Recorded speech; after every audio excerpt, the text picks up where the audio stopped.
This episode of TWIMMO is brought to you by Netflix. For a free 30-day trial, head on over to netflix.com/GameBreakerTV. GameBreaker TV.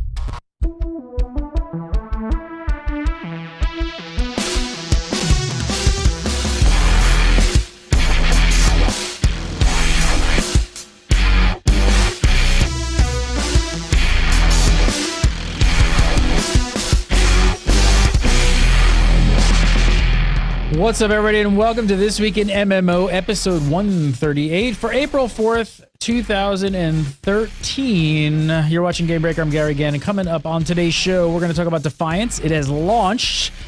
Camelot Unchained is now up on Kickstarter. ZeniMax talks about combat in the Elder Scrolls Online.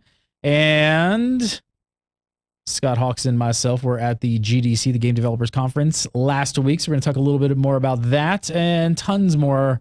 Lots to talk about, but first, of course, the one, the only, Mr. Scott Hawks from Zem.com.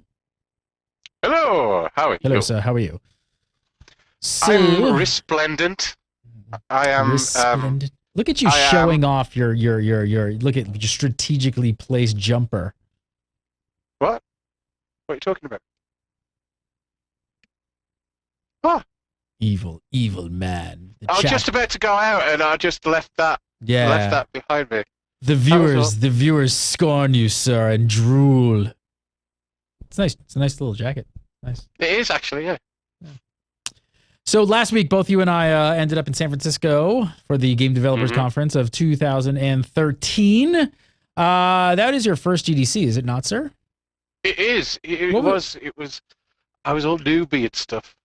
So you've been to a bunch of conferences though. You've been to like G-Star, which is huge and massive. So it's not like you're you're not a noob when it comes to these things. You're a veteran at this point. What'd you think of GDC? What were your overall impressions though, first time going?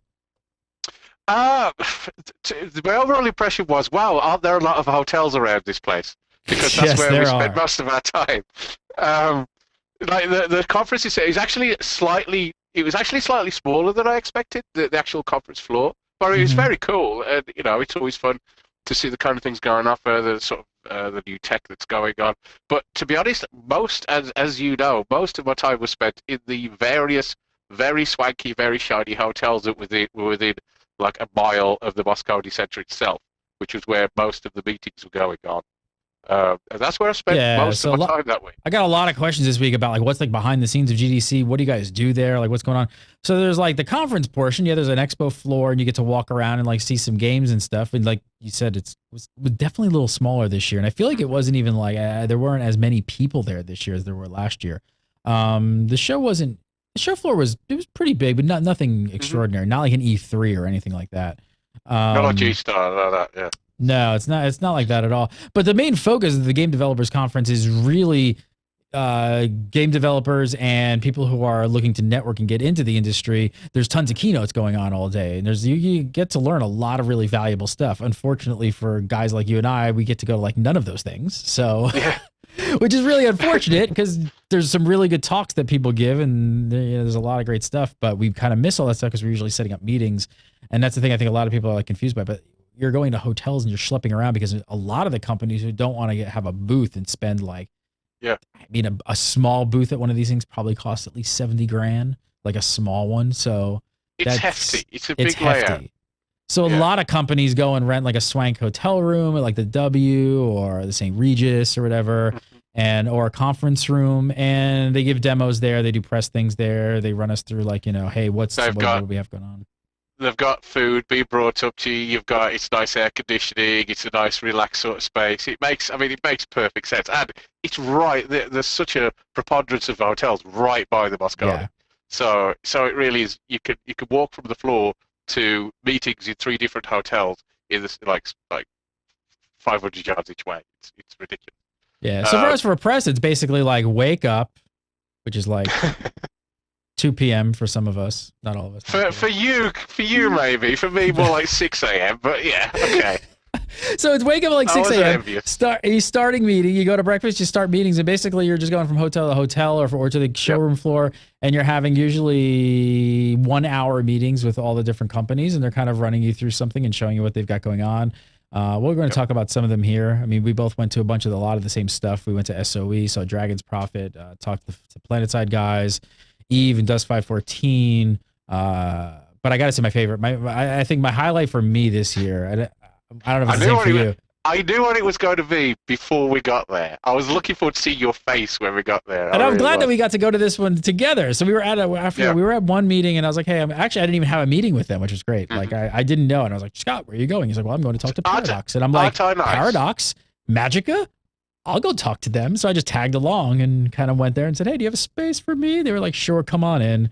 And we got to check out the Paradox North is the new division, right? That's the new. So they've opened up Paradox North, which is a new division of Paradox, and they are working on a new Magica title, which is completely based around 5v5 PvP, and that's all it is. And we sat down, and the first thing the devs asked us, I didn't know either of them, and they don't know us, and the first thing is like, do you guys have any experience with Magic? And I'm like, yes, it's my favorite griefing game in the world. They're like, oh, really? And I'm like, yes, I've turned it into a griefing game. And you were like, WA space, WA space. WA space, WA space. And it was hilarious because they asked that, and I just looked at your face and I waited for you to crack. And the whole thing was like really fun because it was just like this little apartment, very nice little apartment. That was actually in an apartment. It wasn't actually in a hotel. That was actually in an apartment. Yeah, it was a bit odd because we walk in and it's like, somebody walked out of the bathroom. We're like, oh, hi, how you doing? And, did you spray? Did you spray? Okay. Well, unfortunately, by the end of that, I was getting card allergy. You couldn't smell anything anyway. It was okay. So we got to sit down, just got to chat, and they showed us some of the game, and they showed the trailer, which is hilarious. Of course, the based on Game of Thrones trailer for Magica. Is it War Wizard or Wizard Wars? I always get mixed up on that title. Sorry. Now you've got me mixed up as well. But it's going to be. Sorry, I always get it the way around. So they basically turned my if you guys have seen gameplay here on Gamebreaker TV, or I played with Mike B and Mike Shaftnid. We played a lot of Magica. They're up on Gamebreaker TV. You can go watch them. I have a lot of fun griefing my buddies, and it's fun and with friendly fire. So basically, they're making a Magic game, 5v5, all PvP. That's all it is. It looks like right now it's early development, but it looks fantastic. I mean, it's like it's just gonna be like one map. Matches are gonna be between 5 and 10 minutes tops. So it's gonna be really quick matches. And the big points that they talked about where they're gonna pare down the combinations because they said was that number really correct? That they said something like 30,000 spell combinations in Magica? Yeah, there's like a ridiculous amount of possibilities that you could put together in it. The problem is that it's so complex. The actual control system, it's like you got hands like gnarled claws by the time you finish playing it. So one of the things they wanted to sort of do was streamline that a little and make it so that the fun's in the game and you didn't have to overcome the control system to enjoy playing it. And, of course, keep it so it's got the competitive edge, but it's a load of fun and you can still actually grief your friends while doing it. So I imagine playing that, like, to a tight edge when if you hit the wrong position, the sort of some of those abilities of the range they've got, the sort of line of sight nature of them, you're going to have to really watch your positioning to where your colleagues are to make sure you're not blasting their faces off. Unless it's you, where, of course, you're specifically making sure that you're blasting their faces off. Or you're making strategic decisions to maybe lightning your teammates to then lightning through to the. All right, that was my highlight. Wizard Wars for coming out, I think sometime late next year or something. I'm not really sure the date. I think they said, but that was my highlight of GDC. We'll talk about some other. What was your highlight though? What out of games? Highlight. Well, I think just being impressive, sort of like ambition and everything. Wargaming is always one where you sit down and just go, you're just going to take over the world, aren't you? You're just, is there anything less? So I got to play Blitz a little, on the iPad, The World of Tanks Blitz is basically World of Tanks on an iPad. World of Tanks on the iPad. I did not get a hands-on with that. Tell me about it. I mean, how did it feel? How did it control? What did you do? It felt actually quite good. And the version after, they said, look, this is basically just past prototype. It's before pre-alpha. This is how early it is, and it still looked pretty good. And what you have, you got your iPad, you got virtual control. So your left thumb, you've got basically a virtual joystick. Control your thumb, and when you move it, it puts an arrow in front of your tag that shows you the direction you're going, or like, is it like forward or forward to the left, forward to the right, whatever. On the right-hand side, you've got the button to zoom in, and when you're zooming in, if you come across a target while you zoomed, it automatically focuses on it and follows it. So there's one point I zoom in, and a tag goes past, and it sort of does a crash zoom onto the tag. Then the tag goes behind a rock, and then it pulls back because you've lost. So it's kind of like an aim assist, kind of like something like you'd see like an aim assist in like an FPS or something. Okay. Yeah, exactly. Especially when that zoom is going on, and then with the right, so you got the zoom. With the right, you can also like swipe to look around the tag to get like your bearings, and aim as well. And then you've got like also to fire is with your right button. So move with your left button, and then your sort of perspective and your firing responses are with your right button, with your right thumb. And it actually played quite well, like already. So this is pre-alpha, just post prototype. Did they talk about anything as far as map sizes or like number of players on a map or anything like that? Yeah, it's not going to be 15 or 50. It's going to be 7 versus 7 to start with. They're going to have 80 tags. They're talking about 80 tags at launch, which is like, only 80 tags. Just 80. They they really do dominate that whole like area of just wargaming, right? Like that's kind of hence wargaming.net. And if you guys want World of Warplanes, I should mention we have World of Warplanes beta keys on GameBreaker.tv. So that's their next game after World of Tanks. They're working on World of Warplanes. It's still in beta. So they're making a lot. It also looks really good. They've made a lot of changes to that recently as well. They've upgraded the graphics, everything. And I think what they're and talking to them, I don't know if you got the same thing, but I know right now what they're really trying to dial in, I think right now, is the fun factor of the controls. Yep. And what they're trying to find is they're really trying to find this balance between, they don't want the game to be super simmy, like a flight simulator, but they also don't want it to be just like insanely like an arcade shooter where it's just... Well, from what they said, they do want that, if you want that. So what they're going to do is you're basically going to have a series of different schemas for controls. So the first one they're bringing out is basically point and click. So if you're one of these people who's like, I basically am not very good at flying planes, but I just want to get into a fight and shoot people, you'll be able to do that and have your mouse set up just to point and click, and the AI basically takes care of all the logistics of flying the plane properly for you. So you'll say, I want to go there, you'll click and you'll fly there and you can start shooting. But they want to also add more schemes like for joypad, rudder controls and thrusters and all that kind of stuff. So controls. I guess I was talking about. I think I was talking more about feel. I think they want to like let you progress up in like the amount of things you want to do in control on your plane. Yeah. But I think what they're trying to dial in right now is what the game feels like in the air. So they want to go with you. Go to GameBreaker.tv, search for World of Warplanes. I'm sure you'll find it. There's a post up there, and there's beta keys. We got some left to give away. I don't know how many are left, but there should still be some. And yes, for people asking and watching the chat room, people don't know World of Tanks, World of Warplanes. These are all PvP games, so they're not PvE. There's no questing or nothing like that. Like it's just literally get in there, hit a map, and it's I don't even know how many planes versus planes. What is it? 10, 10, 15, 15. I don't even know what the number is, but it's all PvP. I know it's 15, 15 in tags. Tanks. World of Tanks, was it recently 55 million subscribers for just World of Tanks? Apparently they're quite popular in Russia. Doing all right. Doing all right in Russia. Doing okay. I've told the story a million times. I won't tell it. I have a story. I just find it somewhere else, but I just remember interviewing the World of Tanks guys when they had a laptop and there was nothing. They had the shittiest booth in the back of the room, and now they like literally rule the world. Yeah, now they hats off to you, Victor.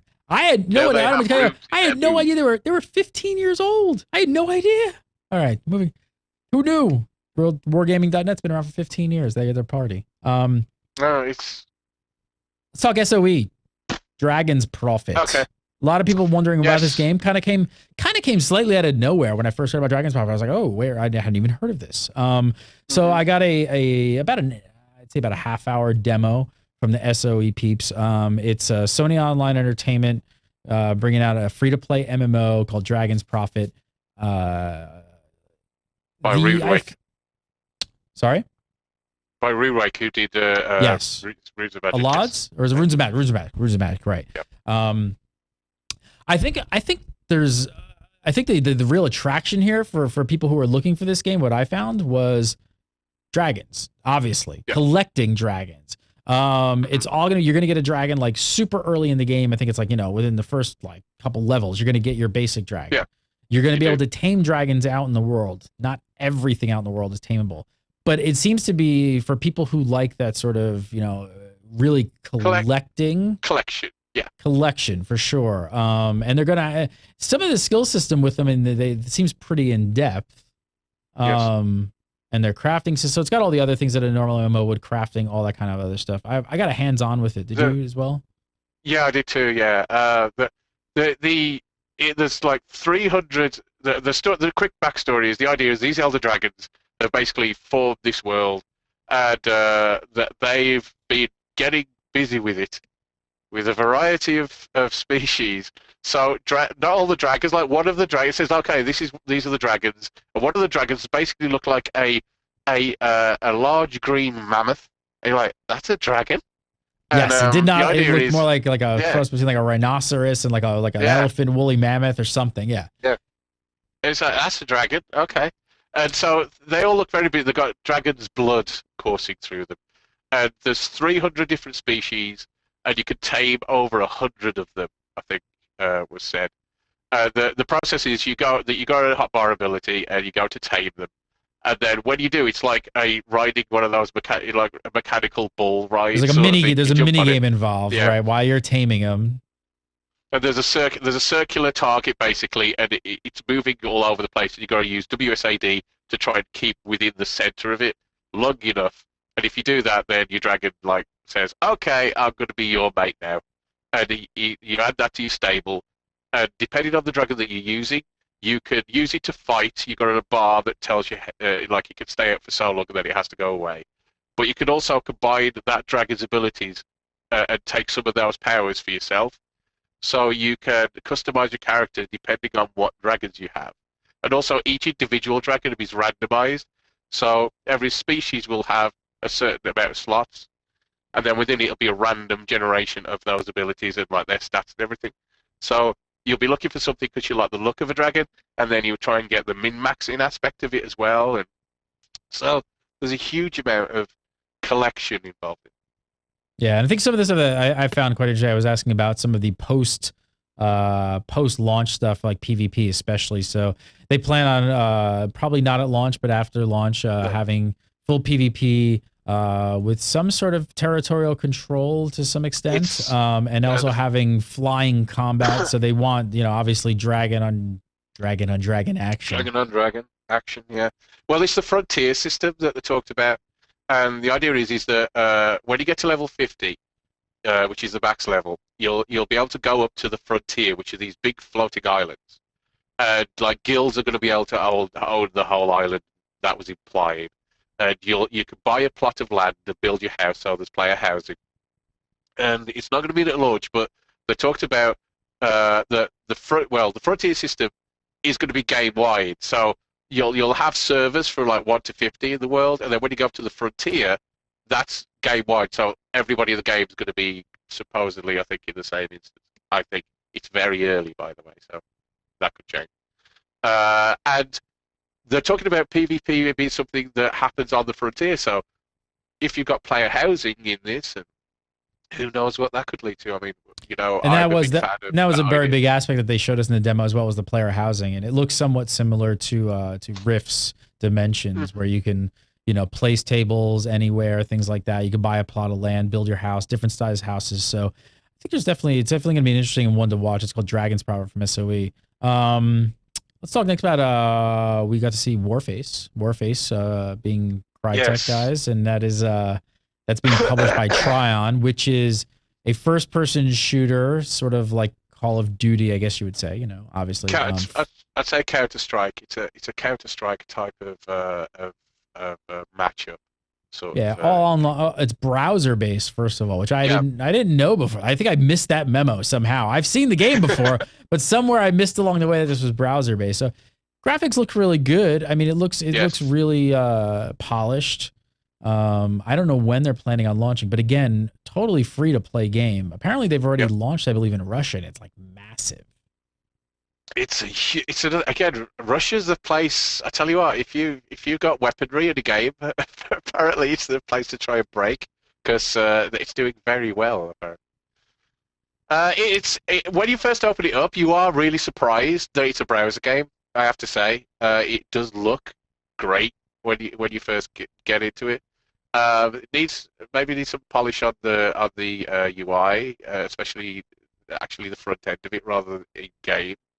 It's got some cool stuff like, you know, you could help each other at walls, like, you know, you could get down on one knee and throw your partner up on top of a wall, and he could grab you and pull you up, and then you could like get sniper positions and things like that. I think one of the coolest things that I saw that FPS fans and Counter-Strike fans will totally get why this could possibly be really cool is that at any point within a match, you could be in the game playing this, running around shooting at people, and say you want to change your loadout on your gun.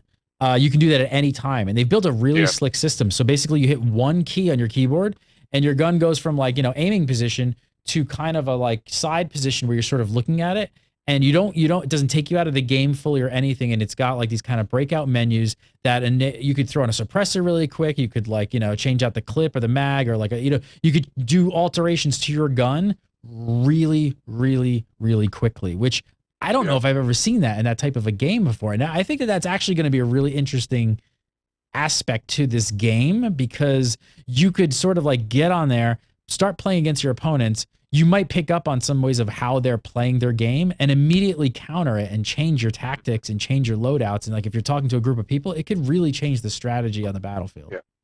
I think that is one of the cooler elements of it. It's got that sort of cool, the UI of it has that sort of like cool field stripping of your gun, like it's taking it apart, putting things back on it, and it looks really good. But yeah, the main boon of it is that if you know your options well enough, and you've earned them, of course, to the unlocks, then you really can kind of change your loadout on the fly, really respond to what's going on in the battlefield around you, and especially the sort of team deathmatch situations that could really tip the balance.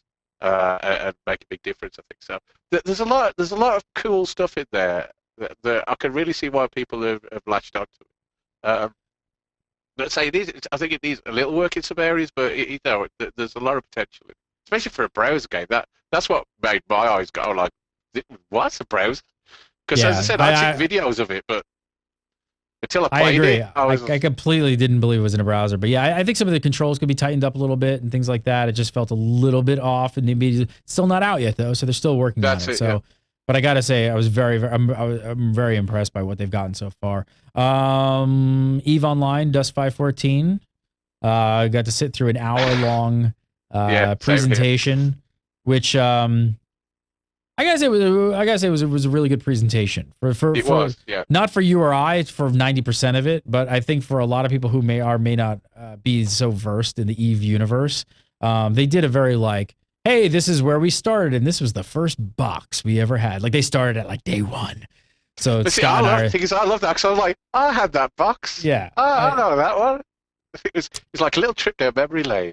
Yeah. So they walked us through a lot of like where EVE came from and things like that. And then they got to Odyssey, which is their next expansion, of course, going to be free to play, just like every single expansion in EVE Online. They talked a lot about how they want to focus on exploration and giving back that sense of wonder to EVE Online. So I'm not exactly sure how they are going to do that. I mean, I understand that they're building in some systems. There's going to be some new areas of space. And they're going to build in some scanning abilities and things like that. You're going to be able to like scan systems and sort of get a sense of what might be in that system. And then depending on what you may find by scanning, you may be like, hey, I think we should, go and try and find these resources, these minerals, and then you'll they're trying to breadcrumb basically to the ridiculous amount of content they've already got in the game. Like the amount of what is John Landon was talking to, and the amount of content that's already there that's been like iterated and reiterated on over the last 10 years. Like it's May 6th, they'll be going for 10 years, which is an incredible achievement within itself. There's tons of content in there that basically people don't know about. So what they want to do is make sure people are aware of it and make interacting with it more fun and more immediate. So to make you feel like the space that you're in isn't as empty as it actually seems. So as you talked about, they're looking at building up scanning systems, so you can scan and it'll tell you in the immediate area, look, there's something over here you might want to look at, and this is going on over there. So you don't feel like you've got to do 7 warp jumps to get to the nearest something that's happening. There's probably something right near you. It's just a lot of the time people just don't know it's there. Yeah. So they're trying to lead that sense of it's about exploration. The expansion. They want to make people feel that exploring is not only something that you do while reading a book. It's something that's immediate and it's worthwhile. So they dovetailed that into Dust 514 and where they're at, and how it interacts with the world. If you guys have not seen I think the first glimpse we've gotten of how the vision of the EVE Online universe and interacting with Dust 514 was the Caldari Prime event that happened. That happened about I don't know, a couple weeks ago now, which was a massive event. EVE Online players in the EVE Online space universe, Dust 514 mercenaries on the ground, fighting each other, calling in bombardments, and and then the Titan ship explodes and they take it down and it crashes into the Dust world and now is a permanent fixture in the world. So I think they wanted to do something. I got the sense they wanted to do something with a big set piece to try and show the players like we are going to connect this. Like we are going to make this connected. It just may not happen overnight. And there's a huge update coming, I believe. Is that May? End of May? I forget the date. I want to say May 26th, but I could be wrong. Is it? I thought it was to coincide with the anniversary of May 6th. You may be right. I don't know. I should have had the date in front of me. But there's a huge update for Dust 514 rolling out on the PS3, which is going to help a lot of players. A lot of really good additions going in. Yes, the new map system looks amazing of how to actually find out what's going on in the game. I have to say, I don't know. I don't even have a list in front of me of all the things they're doing in Dust 514, but I have to say on paper of what they're showing, I'm very excited about Dust again. They just need to get, it's going to take some time. I think what it is Dust is such a living thing that even though it's in open beta and some people will be like, well, it's out kind of because it's an open beta. It's going to take some time for them to just get all of this tech in because they're doing like one thing I wasn't aware of, like for instance, one thing, dropping in on planets that are empty, that have nothing. You're going to be able to take over those planets and actually drop player structures and build them up in different ways. And they showed some of that, how that's going to sort of work. And those are some of the things that we don't see right now. And they may take months, if not even a year, but I got to say, it looks very impressive. It looks great, and the way that what they've done is they've completely, because what they talked about was the way, kind of the mentality from Eve, of course, and the massive amount of options and the huge complexity of the front end.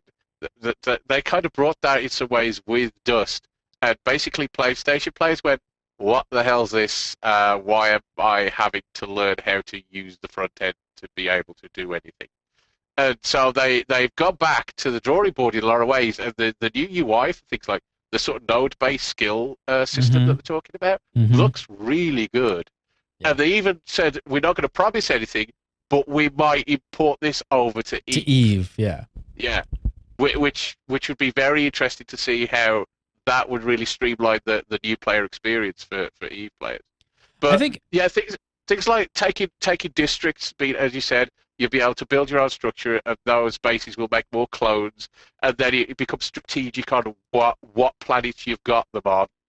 The changing even the look of it, so the planets you're on in Dust look like they should look if you were in Eve, So if that planet's like a red rocky planet in Eve, it will look like that in Dust. You're gonna have day-night cycles. You're gonna have all of this stuff. It's gonna be really, really big. The changes coming to it, and especially with the.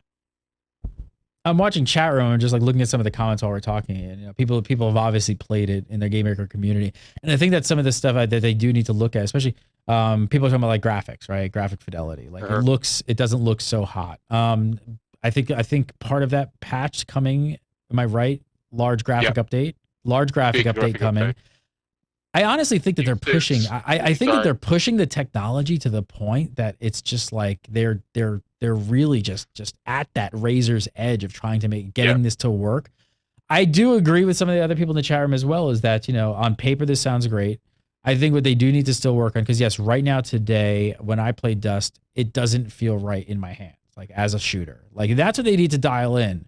But like I said, it's open beta. They're still working on that. If they can dial in the shooter feeling like a really good shooter, I think they've got an amazing like thing here. Because it's just, if they could, with all this tie, but I think that's what they're working on. I think that's why it's taking a little longer, because they're really doing something. They're doing something no one has ever done. Exactly. Like, and that's really the bottom line. So it's like you can't expect like Battlefield or Call of Duty, like, gameplay with all this other stuff as well out on top of it, and just it be like super like, rainbows and everything. This is the easiest. They are absolutely making this up as they go along. It's not like, people have basically trod the ground for this, so there's a roadmap for them to follow. They're designing it themselves as they go. And the amount of redesign they're putting into this shows you just how much they're listening to it and they're committed to this. Because, it's still in open beta. They could have just done it a soft launch and then see what happens. Blah, blah, blah. But they're not. They're changing like fundamental ways that you interact with the system. And the amount of information that's going to change. And they even hinted at we're going to learn about how what happens in Dust even more affects what happens in Eve at FanFest, but wouldn't say anything about that because they like to make. Now, the other big thing I'm seeing in chat while I'm watching it, because I do watch chat, I know. is our gamers are saying I would love to play this if it was on PC. I don't think. Well, here's the thing. I would put like I'll put $1,000 down right now that says you will see. So they have an exclusive with Sony on the PS3, right? So during that exclusive, you are not going to hear a word about a PC version. There is no way they can talk about it. They're not nothing. They are not. They cannot not take even, away. You're not a whisper of an echo not in a church. Whisper. You're gonna hear. Right, but I would bet anyone $1,000 right now that when that exclusive is up, which I don't know when that is, you will see a PC version of Dust 514. There's no way it is not happening. There's no way. I would be staggered. I mean, I spoke about that. I said, well, because I talked about sort of players crossing over from Dust to Eve and vice versa, and they say, well, we're not that actually bothered about Eve players playing Dust because we're already asking them to play Eve. We don't want to be asking them to play Dust as well, and so on. And they talked about we're more interested in the idea of the universe itself. The Dust might be the first additional game to the universe, but certainly isn't going to be the last. Mm-hmm. They talked about exploring different game types that would work well in the Eve universe and developing those. That's certainly something they're looking at, which is interesting. So, yeah, but I want to play it, but I haven't got a PlayStation. So you'll just have to wait for the PC version. Yes, I have. Well, go check it out. Dust 514. It's in open beta. If you have a PS3, you can download it now and play it on PS3. But there's a big update coming. If you guys haven't checked it out, go check it out. I think they've announced by now the date of that. So if you played it and maybe didn't, feel like it was all that, I definitely suggest at least waiting for that update and trying it after that because there's a lot going into it. We, sir, have a lot of show to cover, a lot of ground. So that is our GDC wrap up. We saw a lot of stuff at GDC. A lot more. We didn't even get to talk about some of the stuff I wanted to talk about. What do you want to talk about? We didn't even talk about parties. We didn't even talk about anything. Like what? Well, one of the games I already talked about was Infinite Crisis because I kind of lost myself a bit for that. Yes, you did. Okay. I did not get to see it, but go ahead. Yeah, well, Infinite Crisis is a DC universe MOBA And so, being a bit of a comic nerd, I slant towards Marvel, but I'm certainly not averse to a good Batman. And so we got to have a hands-on Dominion map battle in DC Universe, and I played Green Lantern, and I was dropping green safes on top of Wonder Woman and crashing a ring-projected fighter jet into a crowd of folks and all this stuff. And it was really fun. And it was, I think it's partly because it was nice to actually just sit down and play a game in GDC and not be walking around just talking about them for a week in various hotel rooms. But it was a lot of fun, and it's really early stages yet. But for people who are fans of MOBAs, League of Legends fans, for people who are like into sort of comic book universe, it was really fun even at this very early stage. Like they've only got the one map to show yet. They said that they're working on a 3-lane map, and the third map is something that's going to be completely different to anything in the MOBA sort of esports realm. And so you'll have to wait and see. But I had like a lot of fun with that, and so I want to play some more Infinite Crisis. Now, the other thing I heard about, tell me, I don't know if you actually had a hands-on or not, or not a hands-on, but at least saw anything. I did not, but the talk, the chatter was also about a game called Fortnite. I did not. No, I did not get my hands. Okay, on that. well, we're gonna have to check it out. Fortnite. Don't tease me like that. You can't just throw that in there. No, I want to see what it is. I've heard a lot of chatter about Fortnite. I'm just gonna say it. Really? Doesn't look like Minecraft, but I hear it's sort of like Minecraft with fighting, and I hear it's pretty cool. I don't know. I'll have to have it. We have MMO stuff to talk about, sir. There was just a small launch this week. Little launch of a game. Little one. Kind of small. Tryon released Defiance this week on Tuesday. Defiance is a third-person MMO shooter on the Xbox, the PS3, and the PC. It's also the crazy people over at Tryon also tying this into a television show on Sci-Fi, which is coming out in like, I don't know, a week or two. 15th. 15th. Yep. And actually going to have like some in-game stuff that crosses over in between the show and the game, which is absolutely bonkers. But who other? Nathan Richardson, who else is going to do? Nathan Richardson, my old buddy from CCP. He's executive producer on the game. So, of course, that madman has to go and take on this project of, let's do the craziest cross-media thing we possibly can do ever in the world. Okay. We need to find a real nutter. First impressions, though. What do you think? Launched earlier than anyone thought, first of all. Servers were supposed to go up, and then all of a sudden people were like, servers are open in North America, and you can join right now. It was up, and it's not been the smoothest launch, let's say, for quite a few people. There's a lot of people having trouble with connectivity, people crashing out the game, things like that. Something that they've come out and said, look, we're working on that immediately. It's one where I think this could have a very passionate core base so far. Already people are leaping to its defense to any criticism that there has been. But, it's a launch. Launches are rough, and especially on one that seems to have had such a tight deadline partly because of the television show launch, they need to be ready for it. That they've had to get this out the door quick, and at times it feels like it. But the things like the Arkfalls, the major Arkfall events are a lot of fun. I really enjoyed those, where you got giant monster in the middle, bugs coming out of it. There's problems where people aren't getting the rewards from it that should be. There's problems with the scaling, where the monsters are getting too tough too quick. So if you have like half a dozen players, a mob suddenly becomes a complete super mob. Yeah, you need to have you should actually have a cape appear on it to show you that like you're in real trouble there. Yeah, my game time is actually somewhat limited. I have to admit, I got in a couple hours. I actually did a first hour gameplay here on Game Burger TV. That's on there as well. You could look at that. And I had no connectivity problems. Logged right in. No issues like that. Got to playing. Didn't have any issues. I gotta say, first of all, the graphics engine I actually really like. I was actually very much surprised getting into the game and seeing it on PC. I have not seen it on Xbox or PS3, but on PC, I thought it looked quite nice. I think like the graphics are pretty. I think the designers did a very good job at times. Some of the textures need some work in certain areas. Sometimes it's a bit noticeable. But I think overall, it looks good, especially when you sort of the more panoramic view when you see these like collapsed highways around you and sort of that sort of storytelling from within the environment. I think they do a good job of to show you, look, like humanity is basically, well, humanity and vitality.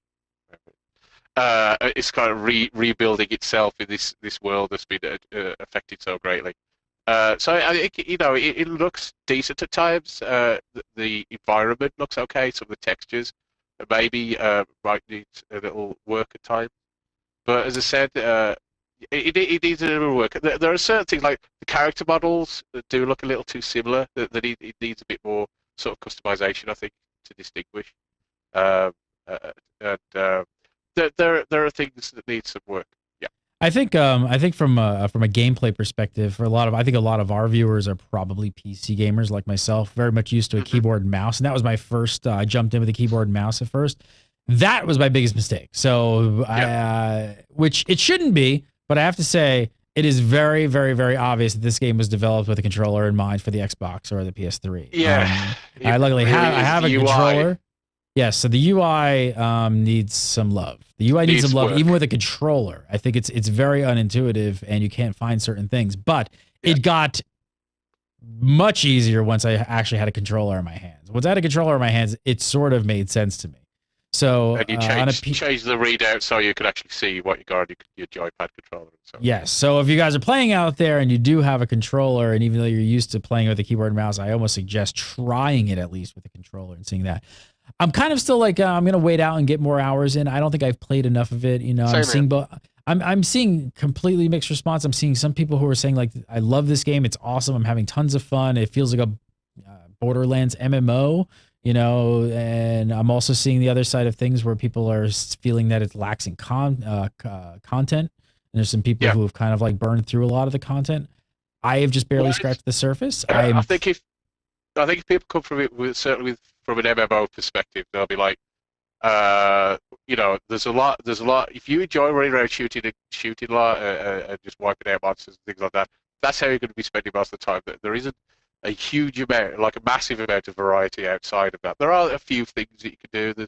There's the odd challenge here and there, especially with your quad, that you could do. But there does feel like that there needs to be more outside of, particularly the Arcful events. The Arcful events, once they're actually working as intended, I think they're really fun. I enjoyed those.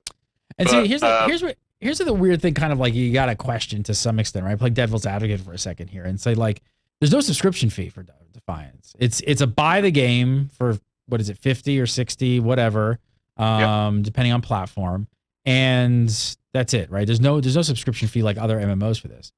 Now, even if it's right now lacking in some content as far as hours of gameplay, let's say, I don't even know. There's got to be more than 12 hours of gameplay, I'm guessing. Oh, yeah. Okay.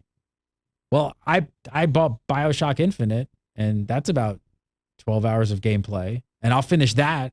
And I'm not trying to compare it. Like, I'm not saying the same thing, but what I'm saying is, you can't just base it on just that. But I'm saying, as far as for MMO players to wrap their heads around it, it's not a subscription-based game. So I don't know if they. Do you think that they expected? I mean, the MMO crowd obviously always burns through content, but I don't know if the average Xbox person who picks up Defiance is going to burn through the content that fast like a veteran MMO player. I'm not sure. Yeah, it seems like it's slightly targeted at a different crowd, like, is what I'm saying. I think Defiance is like a little bit, definitely a bit more of a casual sort of Xbox like console gamer, I think, than a hardcore MMO like PC gamer. Perhaps, yeah, I can see that. At the moment, I'm really mixed on it. And the reasons this is, at times I can see where he's trying to go with the MMO, but then at other times I can see where he's trying to go with that sort of first-person shooter console person. But for somebody who, I love first-person shooters, like, Battlefield 3 and all the rest of it, spent hours in. But so for me, the feel of the combat is hugely important. And that needs some work, like the sort of like the sound effects, the responsiveness, the sort of accuracy.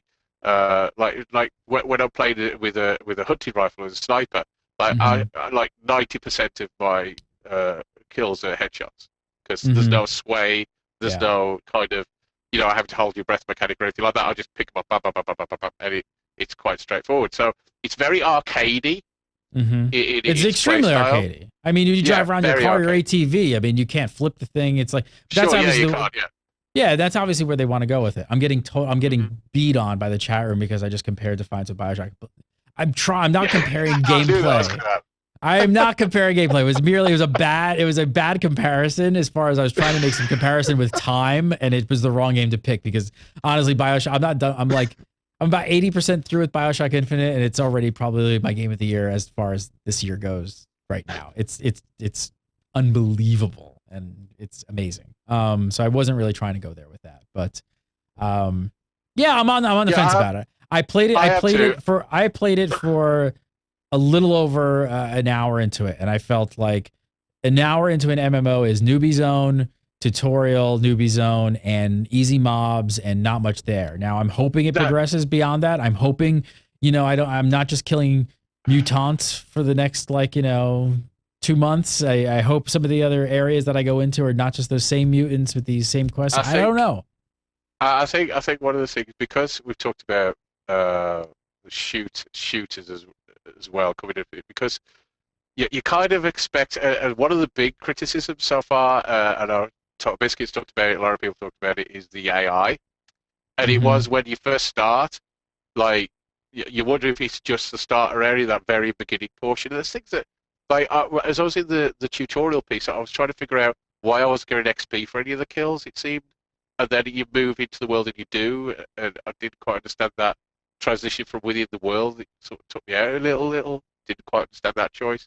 And then I walk up to there's a duo of NPCs, and I essentially walked up behind them, got 2 feet away from them, and stuck my gun in the back of the head, and that was how I did them. I have to say, I had that happen a couple. I had that same thing happen to me a couple of times. I was like, oh, okay, we'll see.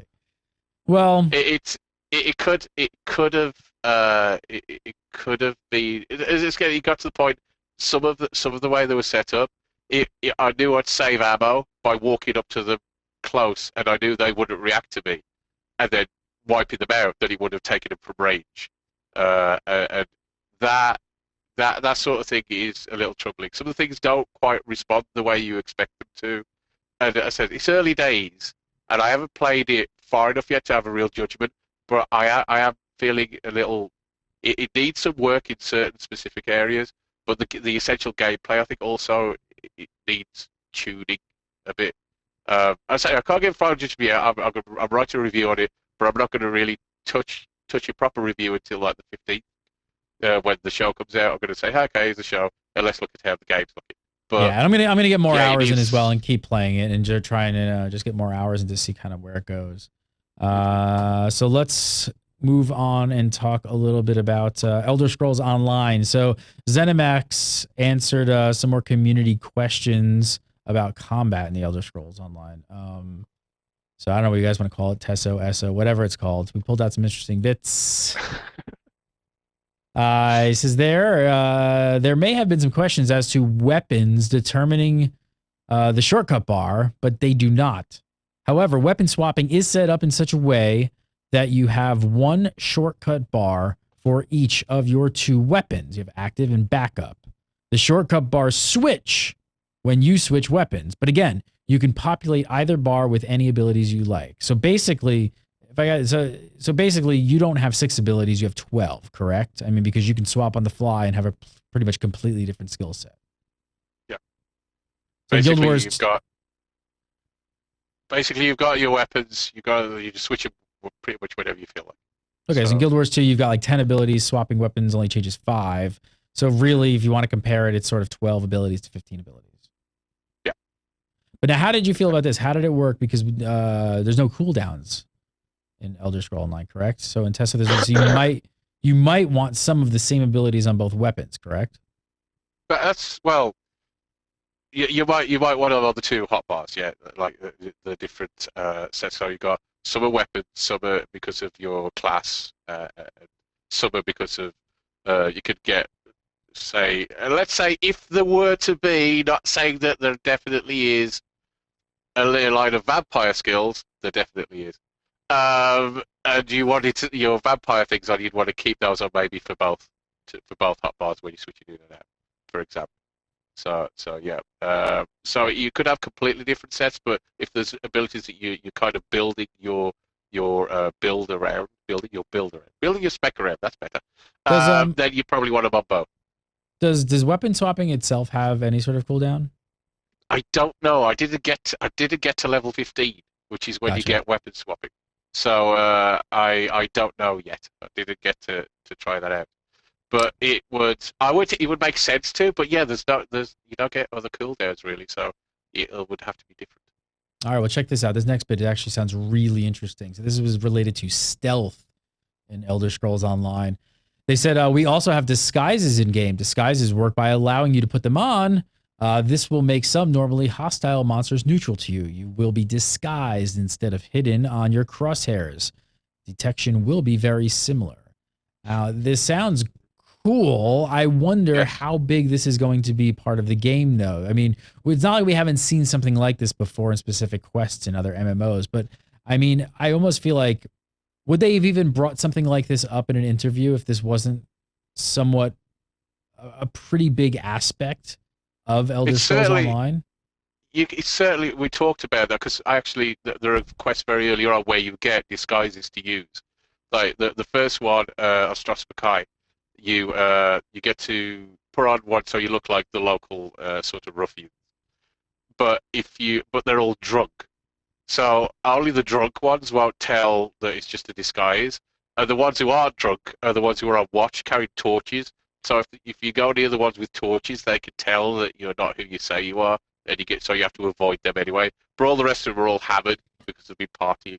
So you could walk around willy-nilly and not worry. So do you think it's kind of more that disguise? Like you can keep that disguise through the game, and it's kind of like it's partly customization. Like if you want to wear that disguise, it goes over your gear.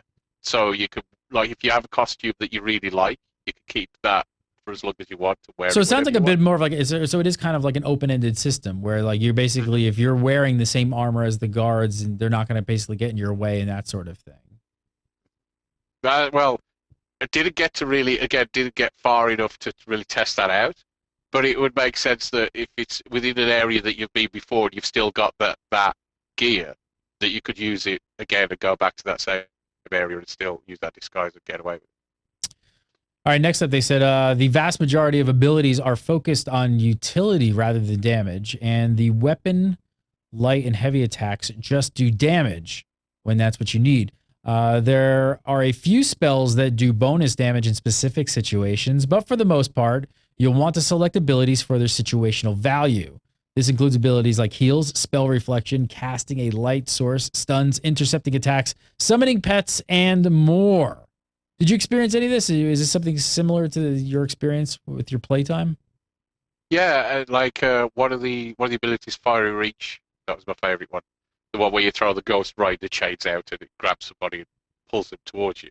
Like, it causes damage, but its main usefulness is as a pull, and there's like as a gap closer, and for me playing as a tank, it's good for controlling NPCs and then following up with a threat ability to grab that aggro off and so on. So yeah, I mean, I had a damage shield as well that I used, but yeah, the abilities that I had that I interacted with, most of them weren't just pure damage, because let's face it, you've got your mouse attacks for that. And you can also build your passives. If you want to go really passive heavy in your build, you can add a lot of damage to those basic attacks and not really use the hotbar that much if you really don't want to. And then populate the hotbar with just situation abilities, like was mentioned. So yeah, I mean, it makes sense going for like kind of a pure action game, right? I mean, they want you to use your weapons for damage, so this sounds really cool. I mean, I guess mages are still going to be throwing fireballs at people, so that's not going to change, and I don't think that's really a concern. But if they want, they could go crowded in wearing heavy armor and a broadsword, a greatsword, if they want to as well. So Yep. In regards to the mention of casting a light source, I mean, do you think that the game is actually going to be literally dark enough to make that necessary? Because we haven't seen many games do things like that. See, we're weird, me and you, because we like that stuff. I know, that's where I was going at. Like, that stuff. I've talked about this forever. Like, I mean, there's imagination in the darkness, and your brain starts to wonder what's around that cavern, thing. And MMOs have gotten away from it, and they've gone to like, it's just gotten a lot brighter. The darkest of night in most MMOs is like, a slight shade of gray overcasting your day cycle. Basically, everything's got a moonlight twinkle around it now instead. Rather than the idea. I mean, we're going to talk about EverQuest, aren't we? So the idea of going through there going through a certain forest at night without a light source basically meant you were dead, because you could hear everything that was about to eat you, but you couldn't see it until it was already eating you. And I love that, because there's nothing more terrifying than your own imagination. So as you'd hear just slight noises, and you'd be like, and genuine tension built up, and like that's how DayZ does. Like when you first dropped off in the middle of the night, and all you can hear is background noises, you're crapping yourself. Yeah, sure. I just hope it is. I just hope it's not. Hey, Duskwood, aren't you a lovely shade of gray? Hopefully they're talking about casting light sources. I can only imagine that they'd actually be useful. So I hope they are. Hopefully, yeah. I don't know, would they really? Because even in Skyrim, so Skyrim doesn't get that dark until you install some of the mods. Like I'm playing it right now with all the realistic lighting and all that stuff. And then I had to also download the mod for wearable lanterns. So you clip a lantern on your belt as a light source. Because if you play it with realistic lighting at night and have no light source, you can't see anything. And it's much more visceral as the gameplay. Like, I mean, I hear the wolf. All of a sudden, it's like chomping my arm while I'm running through the forest. And I think it's great. I actually love it. I'm wondering, like, are they gonna go like that? I don't use the word hardcore, but it is kind of a hardcore thing for them to just go dark. To be honest, what I saw of the dungeons and so on, only what I saw, which means this is definite. I didn't really see any of that. I didn't see anything where it was like, you're going to be walking in and there's going to be things skittering. And you're going to go, I really wish I brought a light source right now because I'm stuck. Right. I didn't see that. I mean, if that was in there, I'd be delighted. But I would also be surprised. All right, next up, this is in a response to concerns about having just 6 abilities that people brought up. So they said, our shortcut bar is a tool more than a means to define our combat. Our combat is based more on what you're seeing in the world and how you react to situations. Combat stays engaging because situations change, requiring you to think about what you are seeing in front of you. It is possibly much easier to think of the combat from Oblivion and Skyrim than a more common MMO system. Now the reason I wanted to use that quote wasn't because of what they said, but what they didn't say. We just talked about it. Why wouldn't they talk about weapon swapping?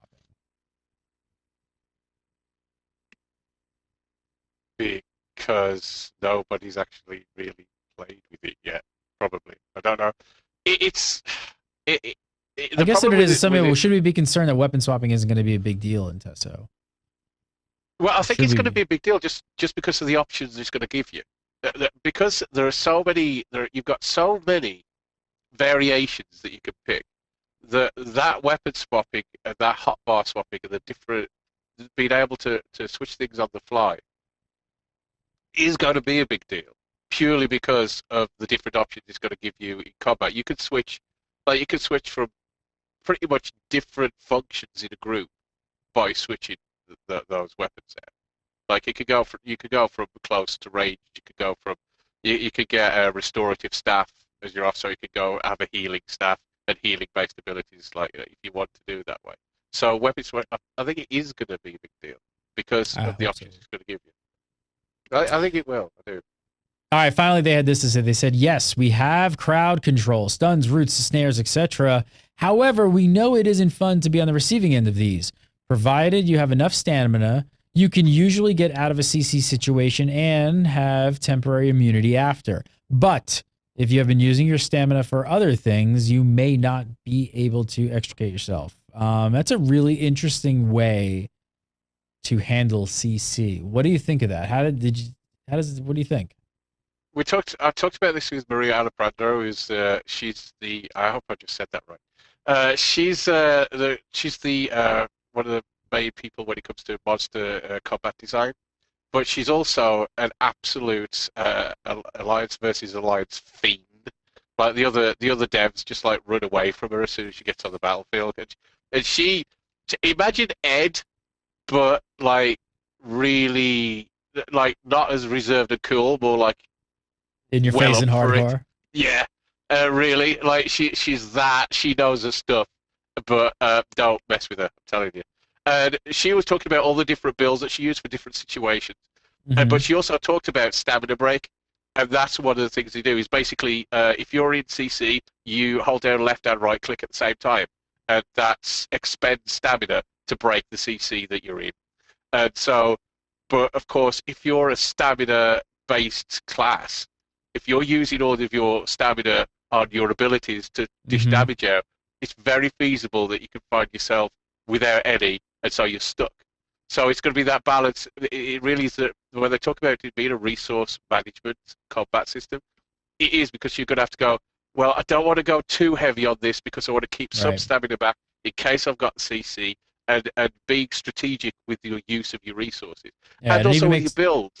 I was going to say with your build, it makes it even a harder choice when you level up, because now you're going to have to, you have a choice of increasing your health, your magicka, or your stamina, which we're not really used to. So that's going to be another thought. I think it's going to add a really interesting mix. It is.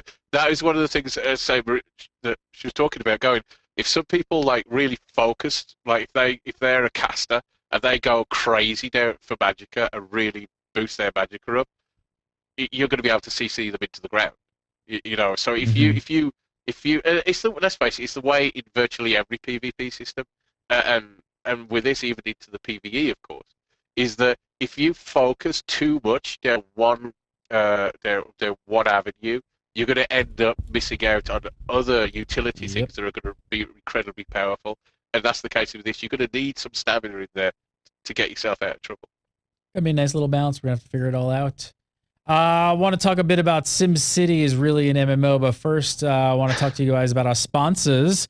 I get tweets and I get asked this all the time on our forums, emails, on our tweets. They say, everybody keeps asking me, like, how do we help Gamebreaker? I want to help Gamebreaker. I want to help Gamebreaker. What can I do? What can I do? What can I do? The truth is, you can help Gamebreaker by supporting our sponsors. So that is probably the best way that you can help Gamebreaker, is by supporting our sponsors.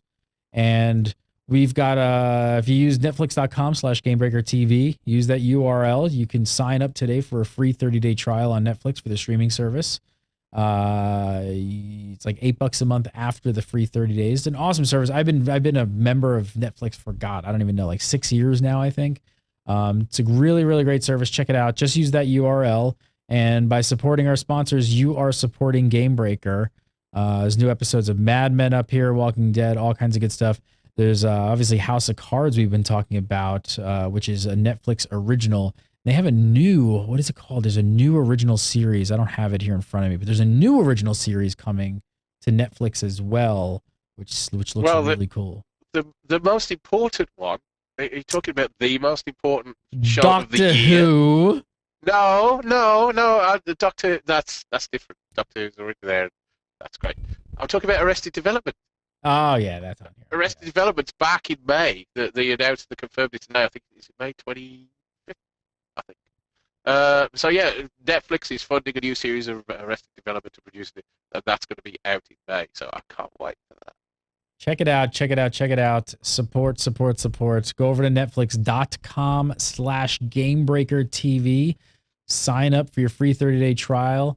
If you guys haven't checked it out, basically what you do is you download an app to your iPhone or your Android or your iPad or your desktop, Roku, whatever you want, and just install it, and you can start streaming movies to your device today. Check it out. All right, let's talk a bit about SimCity. So EAA continue to troll us, basically, about SimCity, and now they're telling us SimCity is totally an MMO for reals, bro. So EA president Frank Cabot gave GameIndustry.biz some pretty great quotes. Check this one out. First up, he says, I was involved in all the meetings. DRM was never even brought up once. You don't build an MMO because you're thinking of DRM.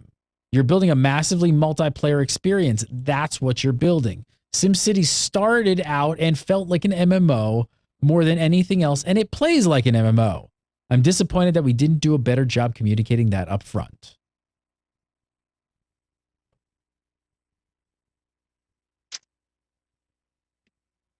So, blame the PR. Yeah, that was it. It wasn't what happened. It was how they explained it. And they just didn't explain it. Like, how did no? So no one. Okay, so I'll buy that. Hey, maybe DRM was never brought up, right? Maybe that wasn't part of the vision. Online is not there just for DRM. It was there for an experience. But how did no one say, hey, maybe we should call this online, or maybe we should call it an MMO, or like maybe we should How did that not happen? There's hundreds of people working on this game. How did that not come up in a meeting that you guys explained to people that it's an MMO? No one was attributing SimCity to an MMO until it came out and everybody realized it was all online, all day. Yeah. Are they that desperate to like, does the MMO, does calling something an MMO have that much of a stigma with the rest of the gaming world that you think that would have turned off so many people that by the market research, they thought if we call this online or MMO and people think it's an MMO, there is X number of people who just will not play SimCity? It kind of feels that way lately with a few different games. Destiny, it's not an MMO. No, not an MMO. No. It kind of does feel like that. However, is it really an MMO? I don't know now. Well, according to EA, now they're just like, yeah, dude, it's totally an MMO. I say, I know, but I'll get flack for this. I say the whole term of MMO is changing so rapidly of what these games are. I mean, a few years ago, you wouldn't have called World of Tanks an MMO. I call it an MMO. Like, it's so gray at this point. And when SimCity came out, we started covering that too because I said, well, it is massive. It's always online, and there are massive amounts of people playing it. You're playing with a small group of people, but is it to some extent? It is. But it's not what we're used to. It's not of us back in the day of like massive land mass and thousands of people. It's not that. Yeah. But now they're just like, yes, it's an MMO, and we built an MMO, and it's online, and we should have just told you that. But then that means massively multiplayer online game basically means a big game that's online. It doesn't. So that means that now all the people don't actually have to be in the same place at the same time for it to be massively multiplayer. Which I'm an old stick in the mud, and I like to stick to certain terms. It's an online game, yes. Is it a massively multiplayer online strategy building thing? It doesn't really seem like that to me. I mean, I wouldn't call it an MMO myself, but it does seem to be such a shifting term that it seems to incorporate virtually everything that a lot of people play that is online. So, you know who I blame for all of this? Whose fault is it? South Park. South. Okay. And you totally know why. And we won't even talk. I'm just going to keep moving on. This is what they had to say about DRM. Okay. He said DRM is a failed dead-end strategy. It's not a viable strategy for the gaming business. So what we tried to do creatively is build an online service in the SimCity universe, and that's what we sought to achieve. For the folks who have conspiracy theories about the evil suits at EA forcing DRM down the throats of Maxis, it's not the case at all. And he finishes off with a maniacal laugh. EA. I don't know. We didn't even talk. We'll talk. Maybe we'll talk about the DLC next week. Oh God. No, it's yes. Let's leave that to next week's show. Let's finish up this week. I got one more. It's a long show today. But I can't go without leaving this debacle. We've talked about the WarZ for quite a while. They've had their run of issues and problems. How about one final nail in the coffin? So they've been hacked. And I want to make sure that we do this story because for any of you people out there who have logged in, you need to know about this at some point if you purchased WarZ. So they have been hacked. Here's the statement. It says the data accessed included email addresses used to log into the forum passwords, which we encrypt, email addresses used to log into the game, encrypted game passwords, as well as in-game character names and the IP addresses from which players log into the forum and the game. If you posted other information to the forum, it is likely that such data was accessed as well. We do not collect the names or addresses of our gamers, so that information was not impacted unless you posted on the forum. We are investigating whether additional information may have been obtained. They strongly claim that no payment information was compromised. That's all right. I wouldn't trust that 1,000% at this point, but needless to say, if people need to go change their passwords now, and I don't know, maybe just delete your account. Now is maybe even a little late. Do it yesterday, possibly. Just to be absolutely sure. Yeah, even if you intend to go back to WarZ, probably if you use the same password anywhere else, you might want to go change all your other passwords somewhere else as well now, because I don't know. It seems to be that the WarZ is kind of in the crosshairs of maybe some people at this point from all the other stuff that's been going on. Don't know why. It's a shame when things devolve to that level. Basically, what do you think about the statement? Did you see the statement? Did you see the statement from the guy from the WarZ guy from GDC? No, I'm scared. Oh wait, I should. Oh man, I'm paraphrasing. It was something to the effect of, so when you buy things in WarZ, if you die, you paid real money for them. Those things are gone if you die. Like those things are, and he was talking about how that's a pivotal, mechanism that has to be there for gamers to come back to the WarZ. So if you buy something for $1 and you get killed, that's gone. You have to go buy that again for $1. You don't keep any of that. So that's an incentive? Well, so I in a weird twisted way, I kind of understand the incentive, but here's the thing. I can't see it. Yes, but see, so what it's getting related to a lot to the first thing you could think of is sort of like online gambling or poker, right? Like I'm going to put money up. So now I put money into the game and now I'm in this world and I've got this tension that I don't want to lose my money, right? So I'm playing a game and I'm like, man, I don't want to. The only issue with that is it's not like poker because I can't win anything. I can't gain anything on the other end. I can't put 5 down and maybe come with 10 out. Like I could only die in the WarZ at some point and lose that 5. So no. But I have seen gamers. I have to say I don't know how widespread this is, but I have seen some gamers supporting this, going like that is why I play, and it partially adds to that feel. And that it's that internal feeling I want the game of like to do that for me. Yes, I agree.